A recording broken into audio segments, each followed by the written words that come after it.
Good morning, Steve. Good morning, Sean. Welcome to Inside the Huddle, everybody. Yes. Good morning. It is a great morning. Is that a new picture from Shannon? I like that. Looks like a surfboard, maybe. Yeah, looks like it. That's pretty cool. Did you have a good weekend, Steve? Well, I was a bit under the weather, so Oh, yeah, I think I almost checked myself in there for a bit, but I think I had what could have been a kidney stone or something like that. I haven't had one in like 20 some years, so but wow. It sure felt like one, and then it just kind of went away. But it was made for a tough weekend. Started on Friday through Saturday, and it just kind of broke yesterday. So, Jeez. I'm glad it's getting better.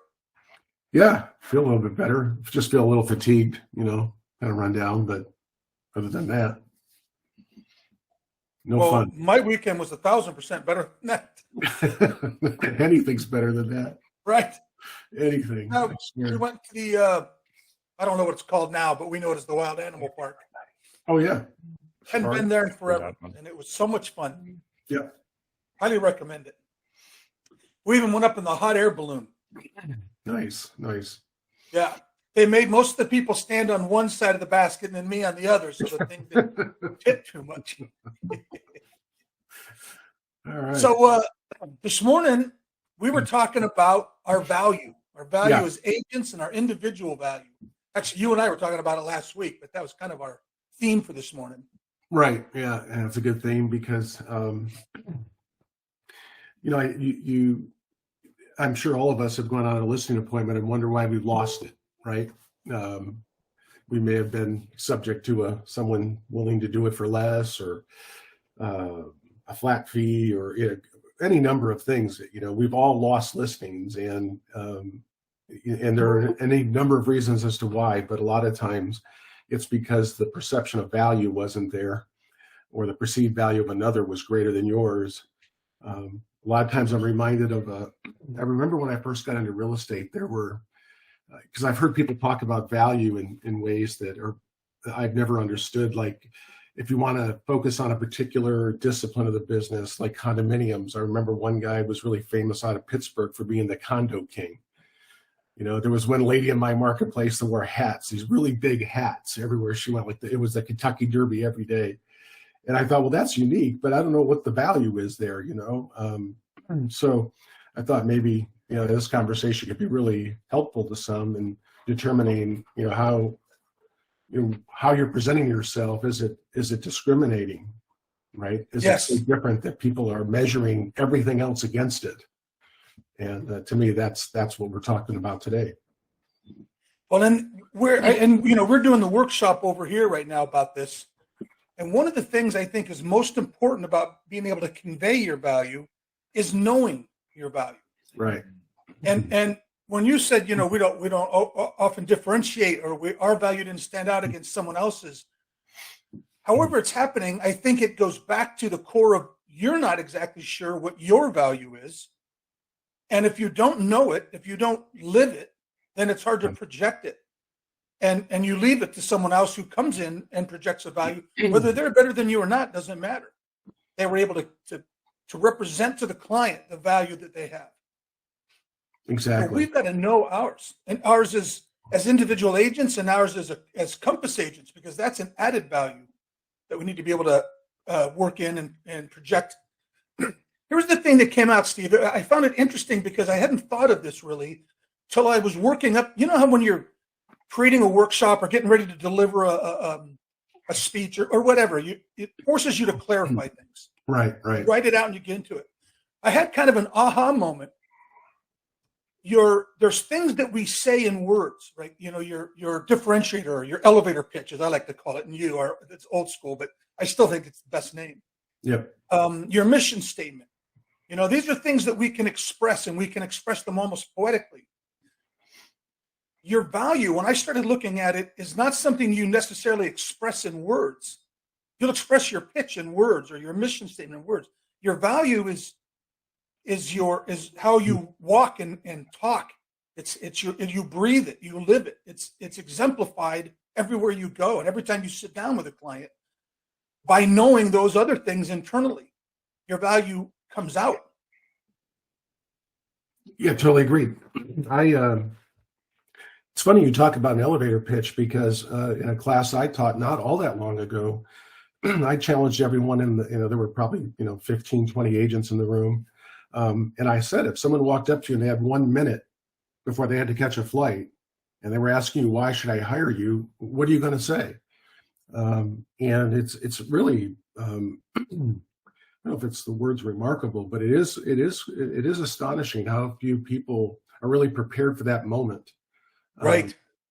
They get caught flat-footed.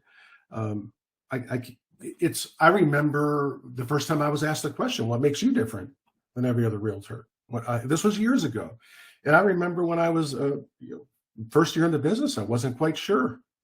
I mean, I really wasn't. I mean, I was caught, like so many, well, we all sell real estate, don't we? What makes me different? What makes me so unique?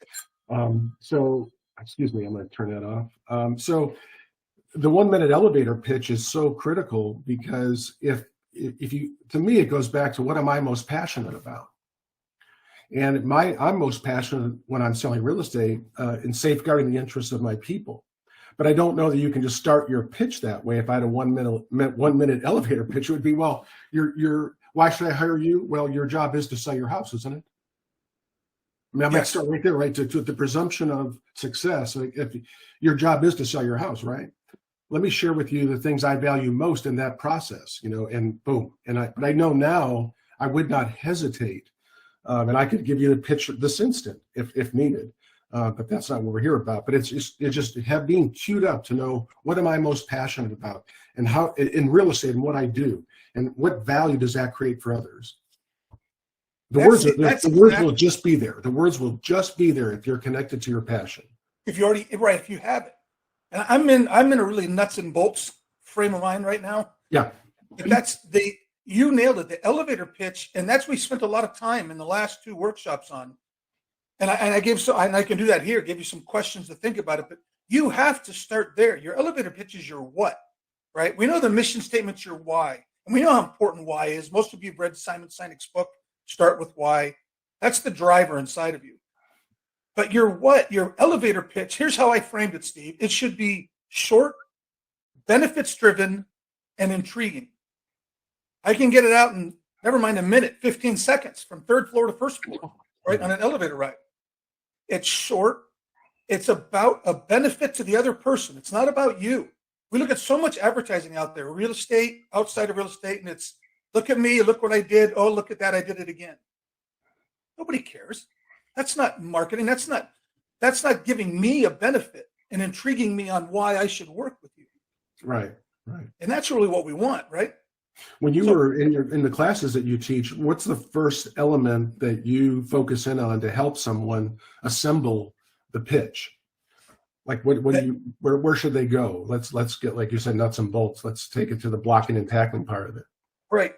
For the elevator pitch, and here's where I went in the class, your value, by the way, I'm going to define that because I'm in this nuts and bolts place because I'm doing this right now. Yeah. Your value is the benefit you bring to your client that is relatively unique to you. The benefit you bring to your client that is relatively unique to you. And I think it's the elevator pitch. I think it's your relevant expertise, and it's your mission statement. If you know those 3 things, that's now created your value. So to answer your question, I asked them some questions. Like, when you want to create your elevator pitch, start with some basic questions. Who was your favorite client? Describe them in just a few short sentences. What was your favorite transaction and why? Over the last couple of years, what has been your primary transaction source? Where does most of your business come from?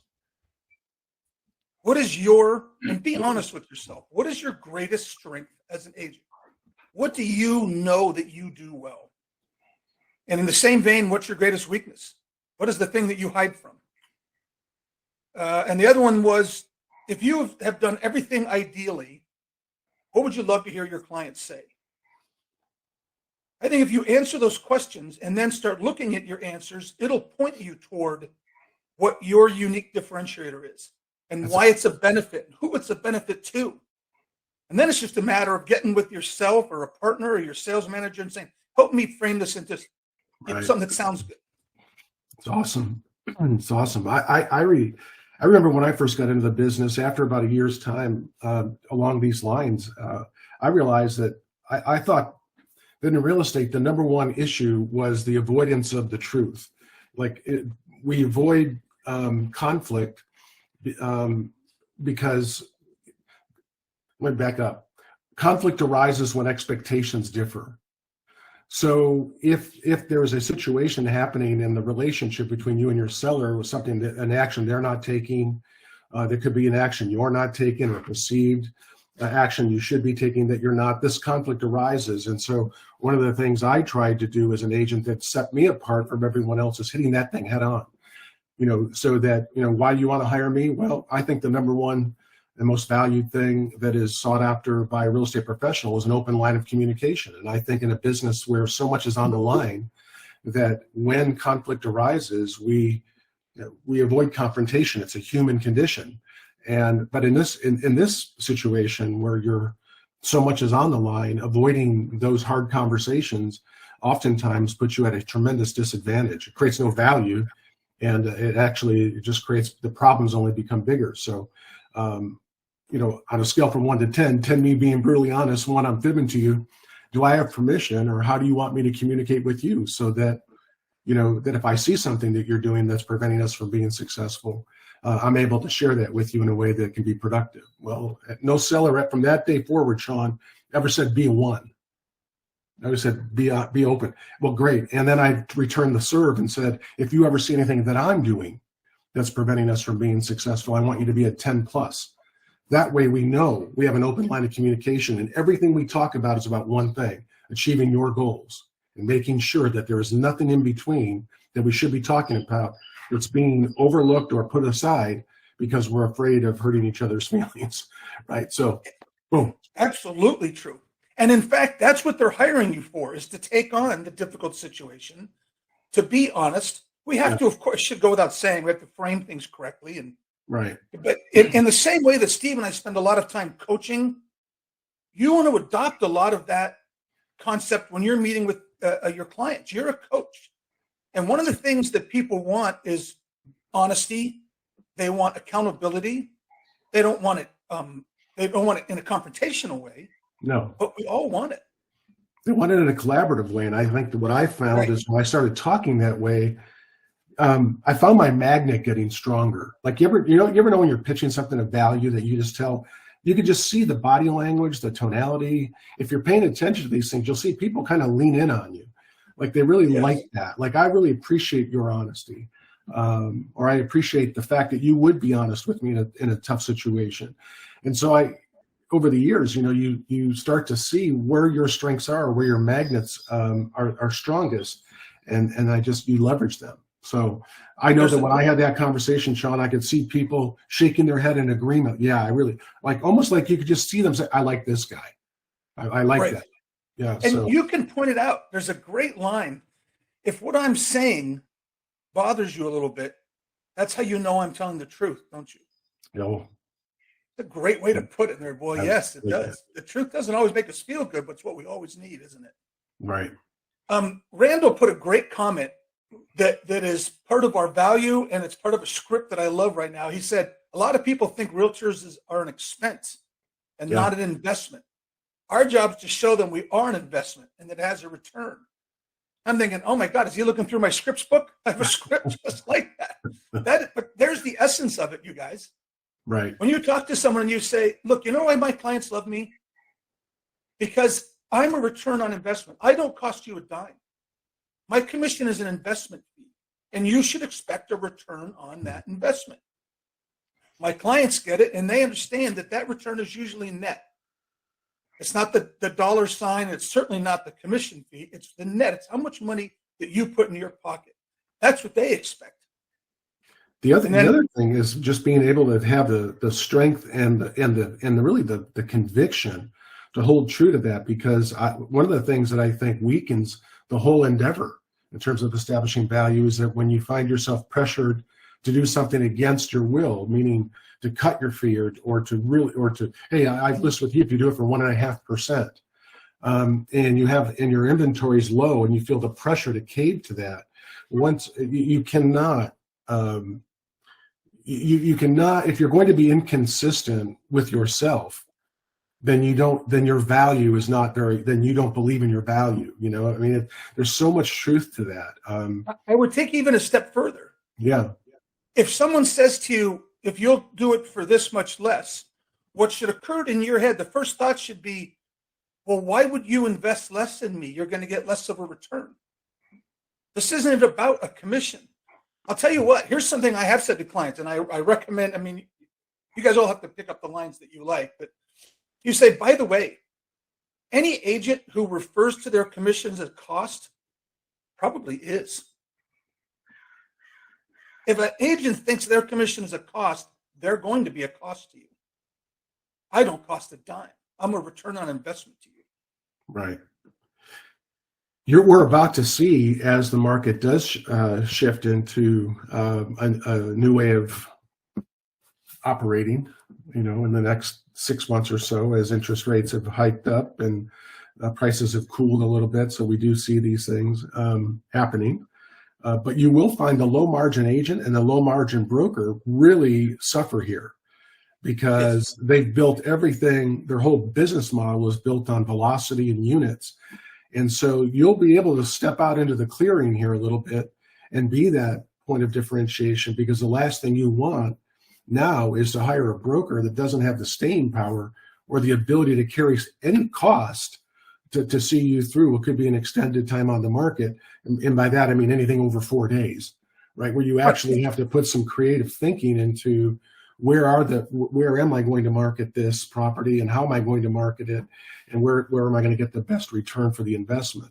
You know, it's this concept of red light, green light has been gone over the last 2.5 years. It's just been, you know, if you took a listing and you priced it halfway decent, you would have to price it decently, but you got it in the ballpark, it was gone.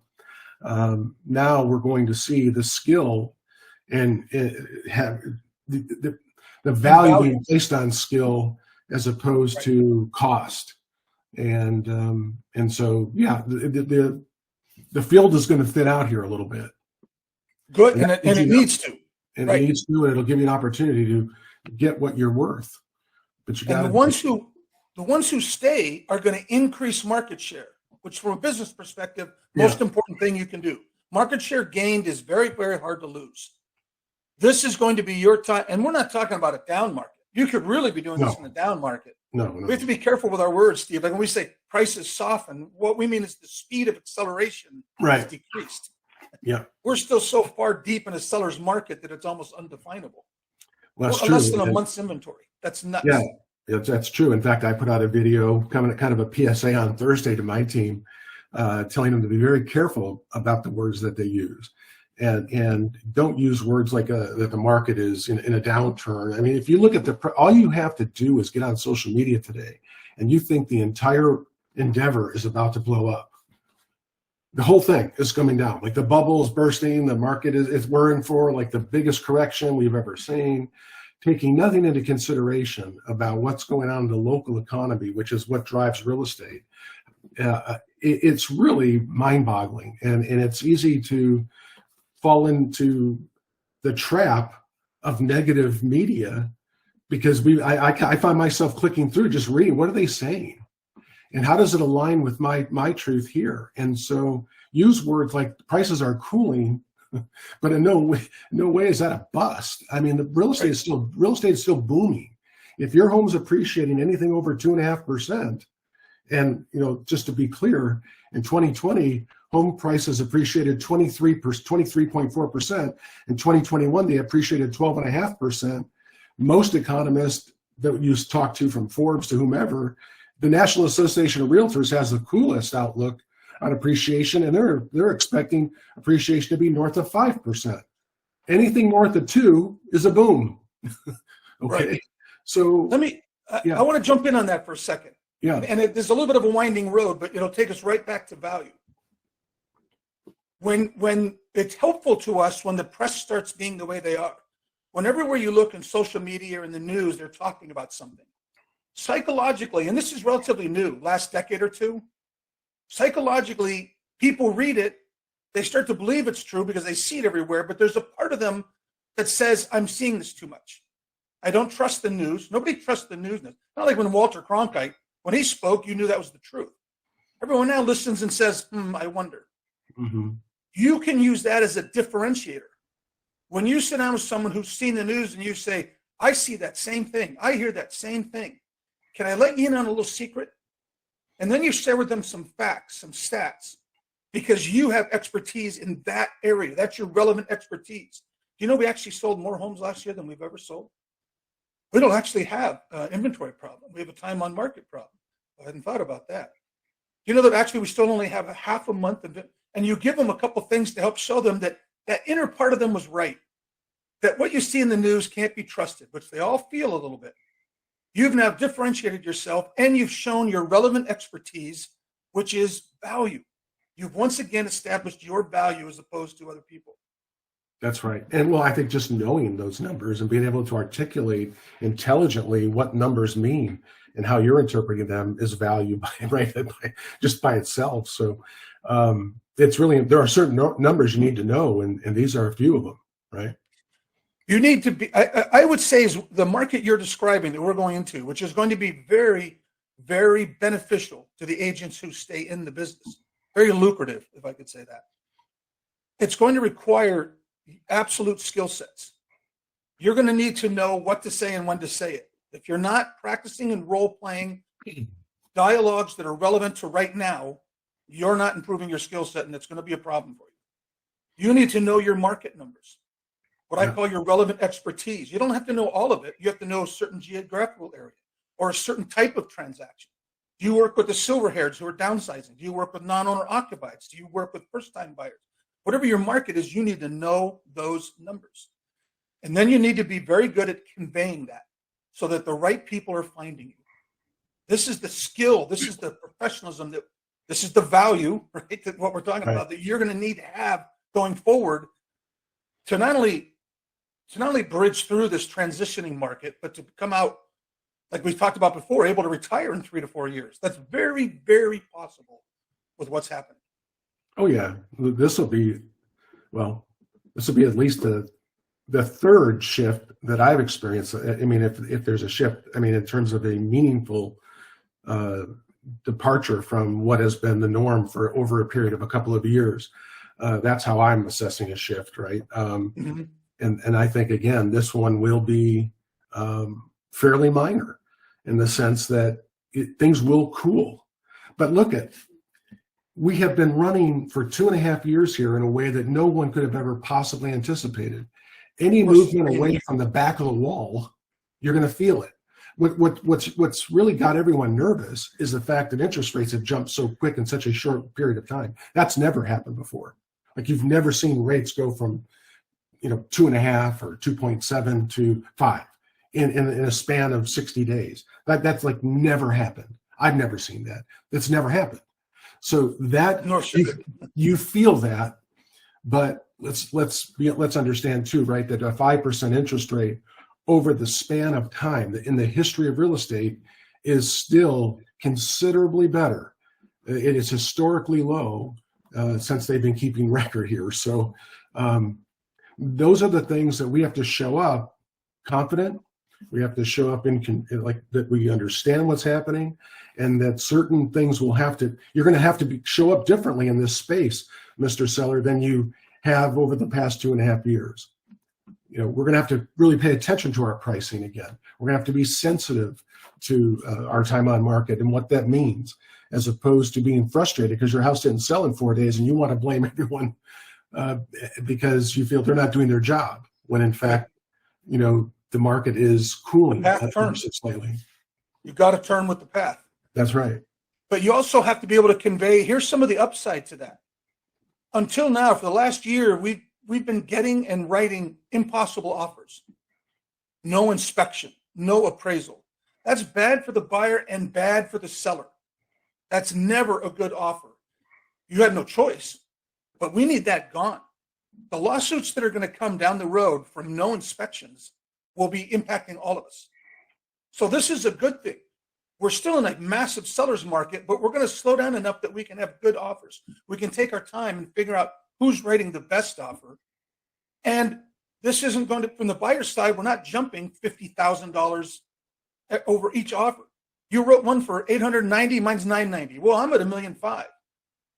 Ask your client what they'd rather have: a home at list for 5%, or that home 2 months ago where they would have been at list plus 100,000, list plus 200,000 at 3%. Do the math for them. They're in better shape now a lot of the time. We have to at least be able to talk about this with people so they understand the bigger picture, and we help them get out of their panic, which is part of our value, right, Steve? To help people not be stressed by this thing.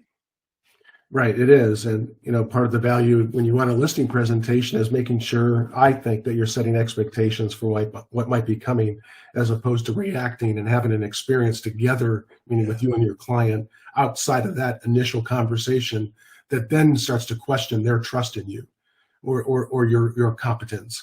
So, you want to shift with that market, make sure you're starting to lay the groundwork right now about what might happen. If this happens, this might be the end result. This is how it could impact you. But not to fear, I've got the football, right? You don't say that, but you are communicating that in everything that you do as this market settles into a new equilibrium over a period of time. Settles into a new equilibrium. That should be the exact way we describe it. I love that. Well, yeah, it's what's going to happen, right? I mean, that's what's going to, that's always the case, but like,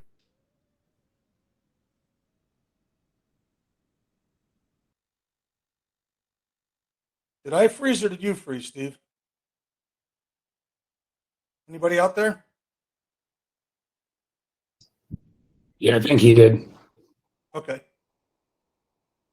Well, while he gets unfrozen, let's bring the three things we're talking about in value are: what is your elevator pitch, your differentiator, right?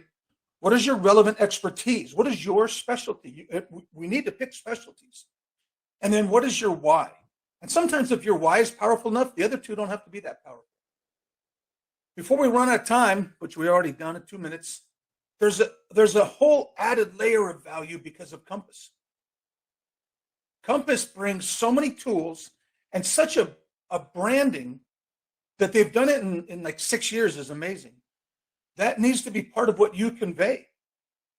I had a phenomenal conversation with an agent about a month ago, one of our agents, who said, in this market, when it's so hard to write an offer, I always like to see a friend on the other side. I feel like at least we're going to be able to communicate.